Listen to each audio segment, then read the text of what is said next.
آسټرالیا کلاړي مارنس لبوشین پرون دا ثابته کا چې آسټریلیان کلاړیان صرف د پیسو د پاره لیګ کرکټ نه کوي بلکې کرکټ د غي په وینه کې شامل دي کرکټ هغه د جذبې نه کوي. مارنس لبوشین پرون تاسو کتلی وی چې ایموشنل هم شو دومره ایموشنل بده د آسټرالیا د کرکټ د طرف هم نه وشي وی. آسټرالیا سره د ټي20 ورلد کپ لو بوله دي او ډي آی لو بوله دي دبليو ټي سي ورلد کپ لو بوله دي دبليو ټي سي فائنل لو بوله دي چې ګټلی هم دي او بایللی هم دي خو دومره ایموشنل بده تاسو نوې کتلی پرون چې کله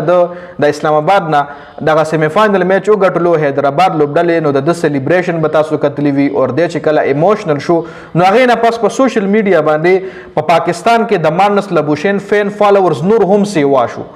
ځکه د چې کومه جذبه وغوله کوم سپیرټ د ګیم وخولو او څومره جذبې سره د لوبو وکړه چونکې غیر ملکي کلاړیانو دپاره حوالې سره دا خبره مشهوره ده چې د پیسو دپاره لوبه کوي کوم ځای کې له زیاتې پیسې میلاویږي نو هغوی هلته لوبې له ځي دا خبره هم حقیقت ته چې نن سبا ګوره هر سړی پیسه ګټل غواړي هر کلاړي غواړي چې زه په لیمیټډ ټایم کې انلیمیټډ پیسه وګټم خو مارنس لبوشین چې پاکستان سره پی ایس ایل سره څومره مینه ښکاره کا او د حیدرآباد لوبډلې سره چې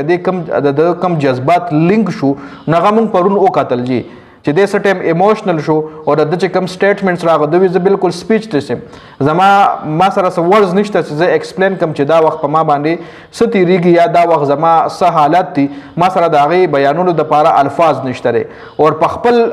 انټرویو کې دا هم د مارنس لبوشین وی چې عثمان خان او هونین شاه مونږه دی ځل را رسول یو هونین شاه مونږ سره ترور د پی ایس ایل صرف پرون میچ کې نه نورو میچونو کې هونین شاه مونږ سره ښه بالنګ کړی دی او عثمان خان مونږ سره په اهم میچونو کې ښه لوبه کړې ده ښه بیټنګ کړی دی او د دې دوو کلاړیانو ښه پرفارمنس په وجه باندې مونږه د پی ایس ایل فائنل ته کوالیفای شو. دنه علاوه مارنس لبوشین از ا کیپټن هم خپل کپتانی ثابته کا ښه کپتانی کړې ده په کپتانی کې هم مارنس لبوشین ناکام شوی نه دی د حیدرآباد لوبډلې مالک چې کوم دی هغه هم د مارنس لبوشین نه کافی حد پورې امپریس هم دی او خوشاله ته هم دی او لګي داسې هم چې راتلونکي دوه دریو سیزونو دپاره مارنس لبوشین د حیدرآباد لوبډلې کپتانی ځان له پکا کا راتلونکي دوه دریو سیزونو کې به مارنس لبوشین هم د حیدرآباد لوبډلې نمایندګي کوي او چې کله بیا دی ریټایرډ شي نو به ګورئ چې دی به بیا د حیدرآباد لوبډلې کوچنګ سټاف کې راځي هیډ کوچ پې وي یا به بیټنګ کوچ وي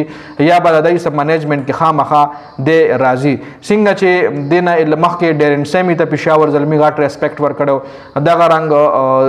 د کم دغه لوبډله د کویټه ګلیډیټر ای د ویسټ انډیز کلاړي له څومره غټ ریسپیکټ ورکړی دی نو دغه رنګ حیدرآباد سره به مارنس لبوشین تاسو اوس لینکیج وینئ د یو غټ لینک د حیدرآباد لوبډلې سره مطلب جوړ شو او بل مارنس لبوشین چې کم فیلینګ پرون ښکاره کړل نو هغې نه واضحه هم دا شوه چې پاکستان سره او پی ایس ایل سره دا کلاړي حد درجې مینه لري. د مارنس لبوشین حوالې سره د ستاسو سره د تاسو خپله قیمتي رایه موږ سره کمنټ کولی شئ.